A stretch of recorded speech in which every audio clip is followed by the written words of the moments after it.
¿para qué seguir hablando de Foucault o de Dublinesca? No.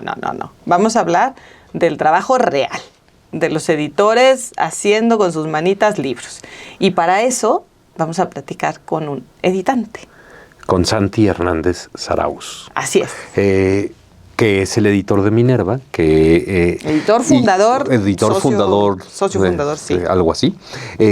Que escribió Cuenta Hilos, un libro que además me puso de muy buen humor porque cuando lo vio uno de mis hijos me dijo, ¿y por qué lleva acento? Y luego le dije, porque pues se rompe el diptongo porque la H no siempre se nos aparece una H a la mitad, entonces es una palabra muy bonita. Es una palabra muy bonita. Y luego yo tengo que confesar que encima me metí a Amazon y busqué y sí se consiguen Cuenta Hilos, entonces eso está muy bien. Vamos a platicar evidentemente de qué es un Cuenta Hilos, vamos a platicar de la industria editorial, de cómo están funcionando ciertos procesos y hacia dónde nos encaminamos. Es un libro hecho por diferentes artículos o pequeños ensayos en los que Santi investiga y averigua y expone cosas muy, muy, muy importantes del mundo editorial. Actual. Por ejemplo, actual y del otro. Exacto. A ver. Exacto. Ahí en la portada, usted lo está viendo, hay un áncora con un delfín. Hay un editorial que se llama Áncora y Delfín en el mundo. Ese es el signo de la que es considerada la primera editorial en forma, una italiana. Viene un ensayo sobre eso. El padre de la edición, después de Gutenberg, el padre de la edición inglesa. Si usted tiene un libro con el áncora y el delfín original... O sea, es un libro que Samuel Riva, protagonista de Dublinesca, agradecería mucho y que hubiera podido escribir Tim Mayra. Vámonos a la entrevista. Ya. Humberto Eco ahora, lo podría haber dictado enterito.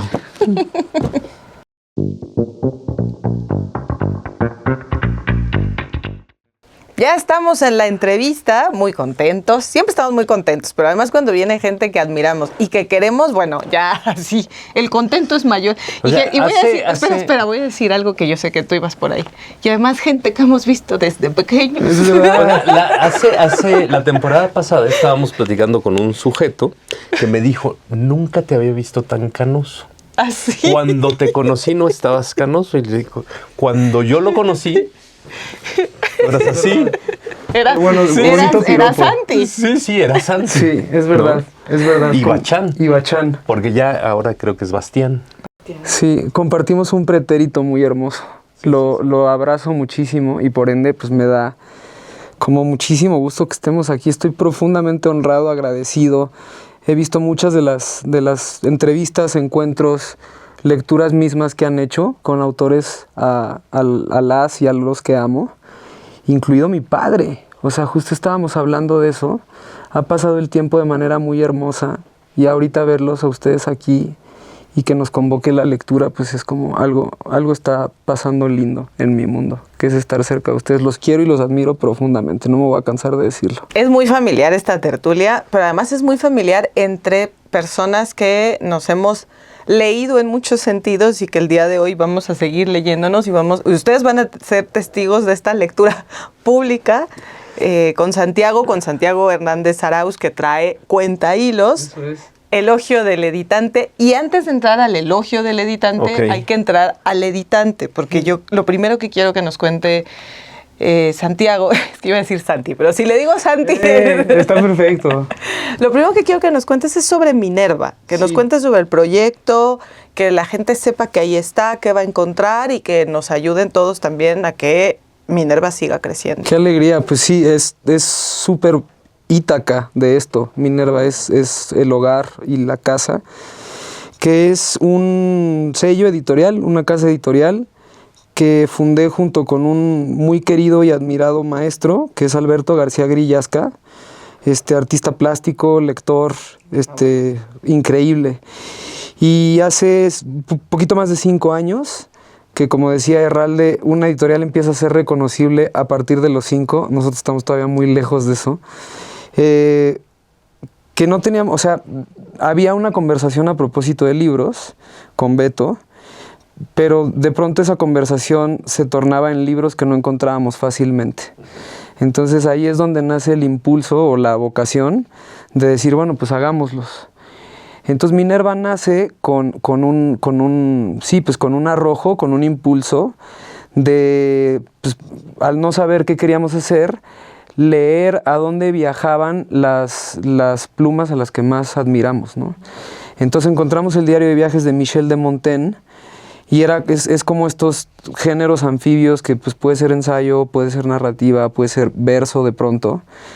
Y pues nos llamaba mucho la atención que pues siempre es o sea, es estar en jaque, editar diario, o sea, meterte a la intimidad de un autor o autora querido, ¿no? Porque sabemos que Kafka pidió que se quemara todo, pero se lo pide a Max Brod, que pues era lector y era editor, ¿no? Entonces sabía que no lo iba a quemar.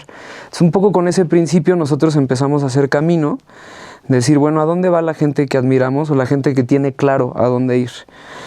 Y entonces sacamos una colección de diarios de viaje. Minerva tiene 3 colecciones, es un sello muy pequeño, afortunadamente. Ah, sí. Entonces está Ínsula, como la promesa que le hace Alonso Quijano a Sancho, de hacerlo gobernante de la ínsula barataria. Sí. Y sí. Porque es que luego Sin le dijeron... spoiler. No se puede hacer un spoiler. Ya sé por qué lo quieres pero decir. sí, es que la maestra de mi hijo le dijo, y le prometía esto y estaba loco. Claro. ¿Fue o no fue? Total. Le Total. cumplió. Le cumplió. Se cumple el sueño, segunda estrella a la derecha. Ajá. Y bueno, ahí están los diarios de viajes. Ahí está Montaigne, ahí está Mary Shelley, ahí está Antonio Pigafetta, que es lo primero que dice Gabo a la hora de recibir el Nobel. Las primeras palabras es Antonio Pigafetta. Entonces, bueno, así vamos haciendo camino. Hay una colección de gráfica también, donde pues, tenemos el honor de que esté la inteligencia de Verónica Gerber Visechi, maestra queridísima, Miguel Rep, el gran ilustrador argentino, discípulo de Quino, en fin, y también hay cuentínimos de mi padre, ¿no? Entonces se termina convirtiendo en un espacio, pues, en un voltaje muy hermoso. Y luego, pues una cosa más híbrida, como de eso que llaman varia invención, que son los libros monstruo, que es como esa pregunta entre libro de arte o libro de artista. Entonces, bueno, es una editorial que está en la Colonia del Valle, en Patricio Sanz 515. Y bueno, poco más. Es un espacio que me permite... sabemos que los libros son como esta especie de llave maestra de conversaciones, de afectos, de tiempo. Tú regalas un libro y estás regalándole a alguien tiempo, le estás regalando un viaje. Conversación. Sí, conversación. Entonces es ese espacio para mí, ¿no? Sobre todo pues para tenerlo con mi queridísimo Beto, pero pues también alrededor de Minerva pues he conocido a personas a las que adoro, ¿no? Y personas que son fundamentales ya en mi vida. Santi, conozco algunos editores. Tengo algunos editores cerca de mi vida y pasa, pues, o sea, de pronto se aparecen ahí, pobre de mí, ¿no? Pero al margen de eso, ninguno de los editores que conozco ha escrito un libro sobre edición, o ninguno de los que conozco tan cercanamente, pues, conozco otros que sí. Lleva 5 años como editor. Sí. Qué sé yo, Ramón llevaba 30 y tantos años como editor. Llevaba y 7 nunca, vidas. Ajá. Total. ¿Por qué de pronto escribir cuentahilos? Que es un libro, además, híbrido, para explicarlo un poquito. Puede ser una colección de ensayos, puede ser una colección de anécdotas. Total. Puede ser una antología de artículos y demás. ¿Por qué querías escribir un libro sobre edición? Qué maravilla de pregunta. A mí se me aparece jugando con un artista plástico. Yo me fui a estudiar una maestría increíble a España, al Círculo de Bellas Artes, después de que como buen futbolista me jodí las 2 rodillas.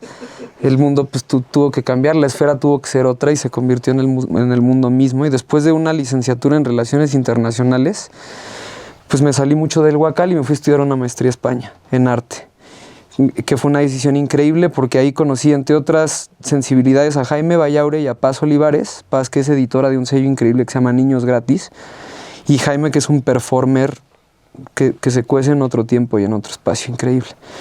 Entonces, en un juego de palabras y con Minerva como proyecto de la cabeza, se podría decir que mi corazón está en Suarás, que es un grupo musical que tengo con mis hermanos Joan y Sebastián, y la cabeza está en los libros, en Minerva, ¿no? Y entonces con ese voltaje, con ese temperamento, y jugando mucho con estas personas, con estos maestros de vida, se me apareció en una libreta el gerundio editante. Y entonces ahí dije, bueno, creo que vale la pena reflexionar qué quiere decir hacer libros hoy, dado que el libro no está terminado ni siquiera, creo yo, cuando está en la mesa de novedades, sino hay que desatar esas energías, como decía Beatriz de Moura, ¿no?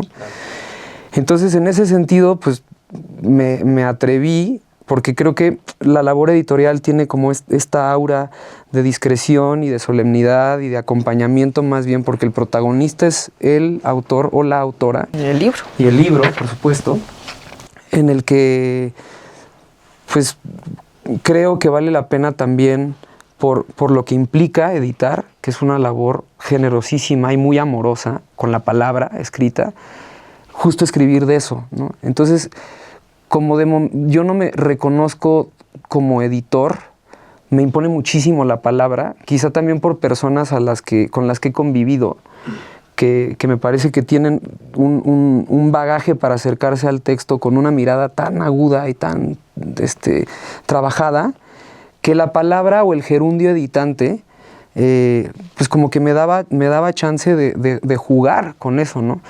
A mí en ese sentido sí me gustan mucho los gerundios, que no en el texto, ¿no? Me gusta mucho decir que estamos amando, que se está, o que el editante, que editar es como una labor, una vocación que está todo el tiempo en constante resignificación.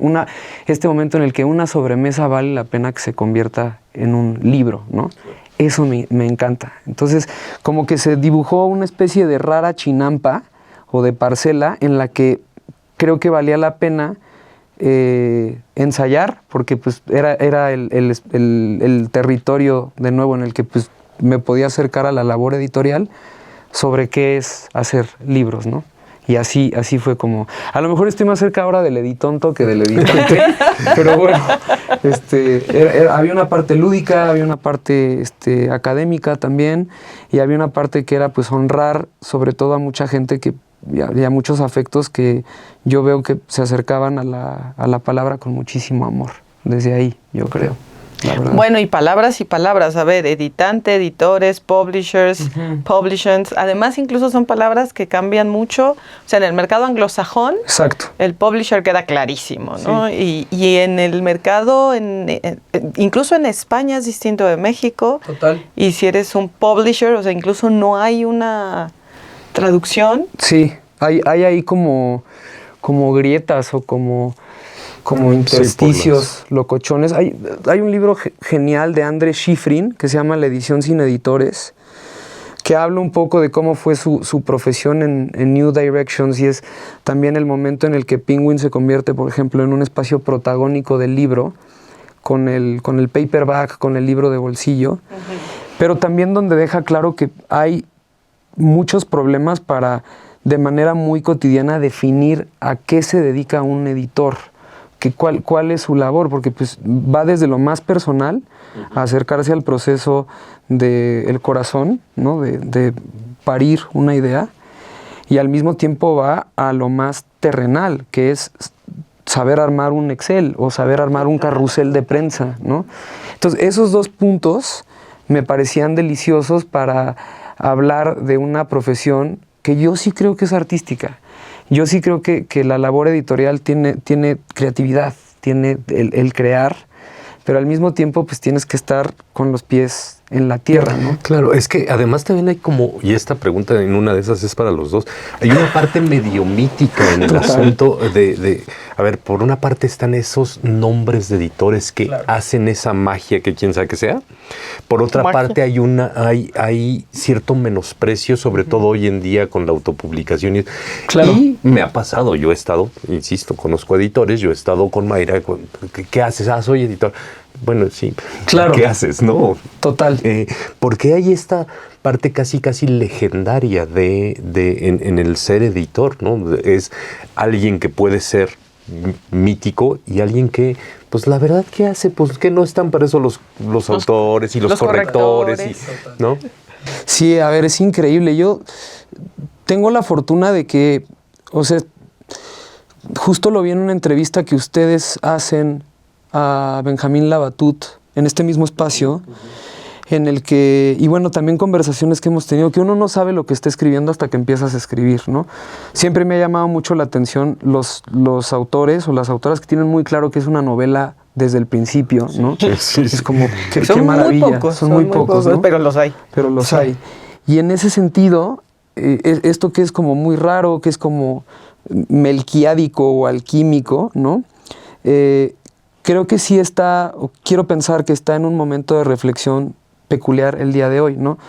Y este libro corre con la inmensa fortuna que toca puerto en una casa editorial como Trama, que tiene una colección que se llama Tipos Móviles y tiene esta colección que se llama Largo Recorrido, Largo Aliento, que son libros sobre libros y libros sobre edición. Es decir, dedican un espacio claro a reflexionar a lo Carver de qué hablamos cuando hablamos de libros, ¿no? Y de edición. Que además se quedaron con el Áncora y Delfín. Sí, en tu portada, sí. está precioso. Homenaje a Aldo Manuzio, adorado. Entonces, veo ahora que Trama, por ejemplo, en España, Fórcola también, Gris Tormenta aquí en México, textos que también están, por ejemplo, en Penguin, como el de Siegfried Unzel, por ejemplo, o Ampersand en Argentina. Hay una necesidad por entender esa no solo profesión, sino esa vocación, que es rarísima, que es hermosa, ¿no? Que es desde revisar los ríos que configuran tanto la cartografía o la orografía del texto, como la arquitectura de las palabras, como generar el encuentro social. Yo creo, soy un enamorado ahora de la lectura. Llevo poco tiempo en realidad leyendo, pero también soy un enamorado de las personas. O sea, no creo que una cosa suceda sin la otra, ¿no?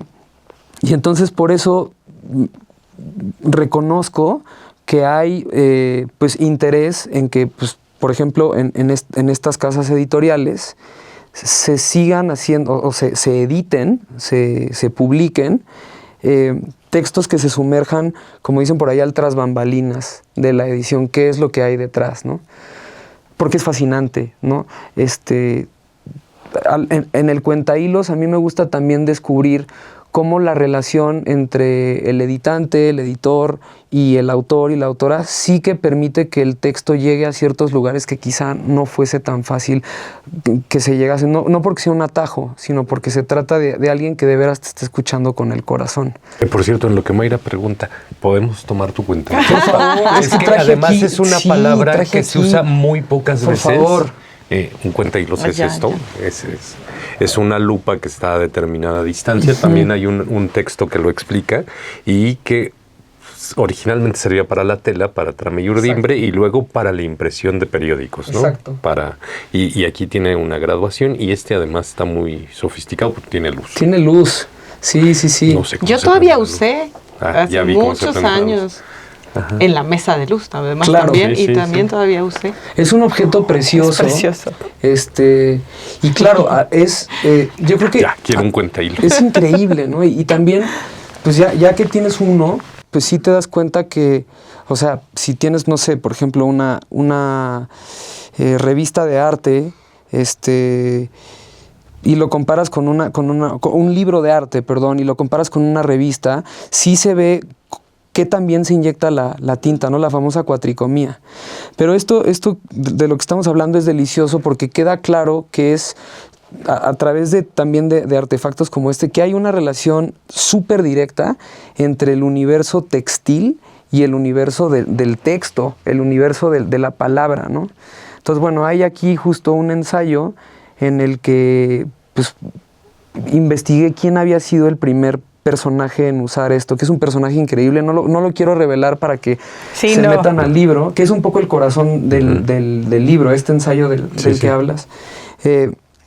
Porque sí, también me parece que son, no sé, yo sí me imagino mucho a Melquíades como con los lingotes, intentando encontrar el oro cerca de Macondo.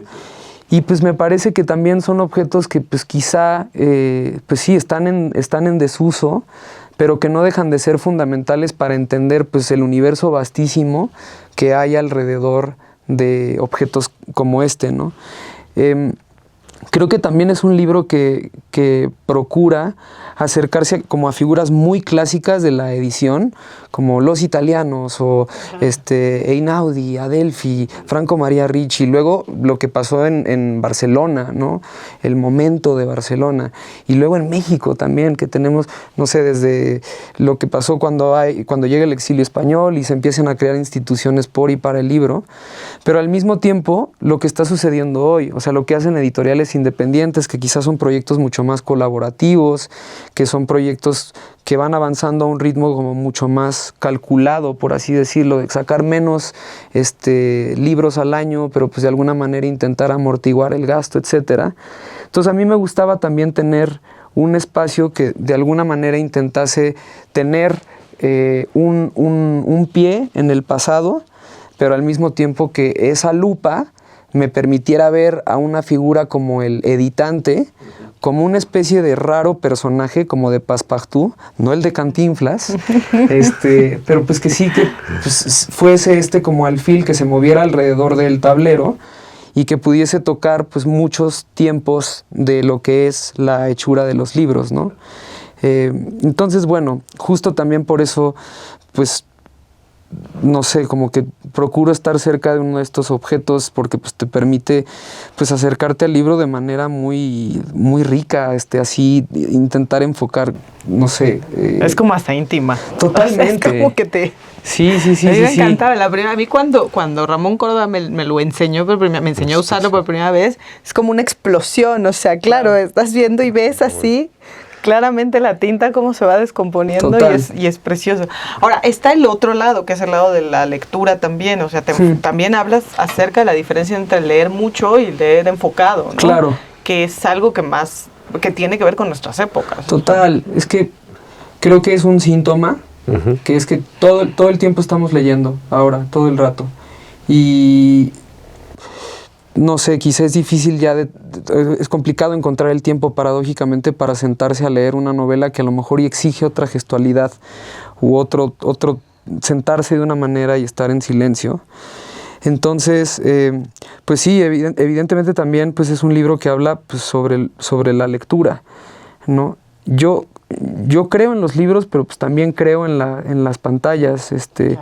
Yo ahorita estoy viviendo en Madrid y pues sí siento emoción cuando de pronto aparece mi madre en la pantalla para saludar y contarme alguna cosa banal de la cotidianidad. Y también leo en electrónico, entonces hay una parte en la cual esto te permite desmitificar el libro de arena o la biblioteca de Babel, y si te late mucho lo que estás leyendo, pues si tienes esta sana adicción, pues haces el esfuerzo y pues espacio. Y espacio. Y si tienes las dos cosas, puedes poner el cuentahilo sobre una pantalla normal, ¿no? y se ven los colores, se ve cómo se dividen los píxeles. Entonces, pues bueno, es eso. También es pensar, pues, cómo leemos, cómo leo hoy. Pues que sí pasa por la pantalla, pero pues... Y que además no podemos rehusarnos, nosotros como editores, tú como escritor, o sea, no podemos rehusarnos a esa realidad. Es lo que es. Total. Y estamos conviviendo con eso y muchos escritores, tú mismo lo sabes, lo has comentado con otros escritores amigos también y a ti te pasa, las series que estás viendo ahora en Netflix las estás leyendo, o sea, realmente estás viendo... de qué manera, y están influyendo en tu manera de escribir, no influyendo, te están alimentando en tu manera de escribir. Sí, por supuesto, ¿no? Y además se volvió muy claro que si ya habíamos dicho que el oficio del editor era así como... El del escritor a veces también. Ya. ¿Qué haces? Te sientes ahí todo el día, ¿no? Claro. Y de pronto tienes una idea. O si son 200 páginas, ¿por qué no las escribiste en 4 días? Ajá, o en 5 o en 7, días, ¿no? O sea, ¿no? pues, Entonces también me parece que este boom de series y demás ha revalorado la labor de los escritores, porque si no hay texto, no hay serie. Totalmente. No hay. Vi hace poco una entrevista genial que le hacen a Paul Auster, que él dice, yo escribo 8 horas al día con la esperanza de poder cuajar una línea, ¿no? Y dice, y camino, y caminar te da un ritmo, y ese ritmo a lo mejor y te da el pulso del texto y tal, ¿no? Tu padre ¿no? lo decía, ¿no? Que él se conformaba con sacar un párrafo al día. Total, ¿no? sí. Siempre lo dijo desde que lo conozco. Sí, eso ha sido también muy hermoso porque, pues, como se imaginarán, dado que son familia, pues sacar o publicar un libro, pues es una conversación peculiar con mi padre. Sin embargo, este es un libro que va pues, desde la edición, y hay un momento, ya revelando una intimidad, en el que mi padre me dice, oye, ¿cómo ves este párrafo? Me acerco a su computadora, la haya borrada, había ceniza de tabaco, y entonces antes de leer, el hijo mayor, mamón, ¿no? Editante, le digo, oye, pa, ¿este es tu espacio de trabajo, en serio? Y me dice, no te confundas, es mi campo de batalla. Le digo, no tengo nada que decirte, adelante, ¿no? Entonces hay algo que a mí me gusta también mucho de esto, que es una manera también de voltear a ver al pasado y honrarlo y amarlo, ¿no? Y también dando pues los primeros pasos, quiero pensar, para pues, ir también haciendo el camino propio. Nunca más una palabra sobre el escritorio de nadie, ¿eh? Sandy. Pero no soy tu hija. Al hijo sí 3 cachetadas. Sí, total. Eso sí, total. Me voy a plagiar la respuesta, entonces. Aquí en La Tertulia recomendamos libros, Santi. Recomiéndanos un libro. Me quitó el sueño Maniac, de Benjamín Labatut. Sí, creo que encontré un registro increíble. Ahí lo tenés. Está muy bien, está muy, muy bien. O sea, pasé por el Verdor Terrible, pero Maniac me parece que es una cosa espectacular. Yendo un poco, no sé, descubrí hace pocos meses la literatura de Mariana Travasio, que me pareció increíble, una autora argentina fantástica. Ah, mira. Me voló la cabeza. ¿Y qué más? Me gustaría decir alguien de México, no sé, todos los ensayos de Laura Sofía Rivero, Aura García Junco, me parece que está en un momento que se merece, su prosa escribe increíble, pero pues también yo siempre recomendaré que se vuelva 100 años de soledad. Lo acabo de leer por segunda vez y creo que es como si todo estuviese escrito ahí. Sí. Fue muy bello. Es como para hacer un contrapunto así general, iría por esa cartografía para la tertulia de hoy. Yes. Pues Cuentahilos está llegando a librerías, así es que vamos a comprar Cuentahilos de Santiago Hernández Arauz, pero también vamos a apoyar Minerva. Y apoyar no me refiero a, ay, sí, vamos a apoyar porque somos buenas personas. No, los proyectos, a quienes amamos los libros, cualquier proyecto que están haciendo, porque 5 años es poquitito, sí. Cualquier proyecto que están haciendo, que es interesante, que se está haciendo con profesionalismo, que está ahí, pero que no lo vamos a ver en grandes pilas porque justo está desarrollándose y justo es el espíritu también del sello, hay que apoyarlo en el sentido de que son libros que con toda la confianza puedes comprar, que con toda confianza puedes regalar, que con toda confianza puedes recomendar. Entonces, ahí están. Vuelvan a la entrevista que tenemos con Jorge Fernández y Cochabamba, porque fue una joya y después de esta entrevista van a disfrutarla muchísimo. Y bueno, y también invitar en dónde te pueden encontrar para saber más de Minerva, para saber más de Cuentahilos y para saber más también de Suaraz. Pues bueno, voy a revelar otra intimidad, que es que soy un super fifas. Pues mis redes sociales son @foodsanti. Ahí está. Pues, esta mamá food te lo agradece muchísimo. Maravilla. Te lo agradece total. Muchísimo. Luego me discrimina. Sí, es un pasado que yo agradezco, me dio de alguna manera cierta estructura. Fue increíble. Y bueno, ahí está un poco, pues, ahora sí que la máscara digital, donde transita, pues, tanto las lecturas que forman parte del día a día, como, pues, las canciones y los conciertos en los que pues estamos también. Ese proyecto también me llena muchísimo el corazón y las novedades que sacamos en Minerva Editorial, ¿no? Entonces, pues bueno, muchas gracias de nuevo. Foodsanti. Sí, total. Muchas gracias, es tu casa. Muchas gracias a ustedes. Qué bonito cómo ha pasado el tiempo. Lo celebro muchísimo, en verdad. Ha pasado bien. Ha pasado bien. Ahí estamos bien. Bueno, él está mejor que nosotros. Vamos a lo que sigue en esta tertulia porque aquí nos podemos eternizar, pero todavía tenemos varias secciones y recuerde, con todo lo que se conversó aquí, claramente el versus es Team Mayra. O sea, claramente. No hay manera. Vamos a lo que sigue.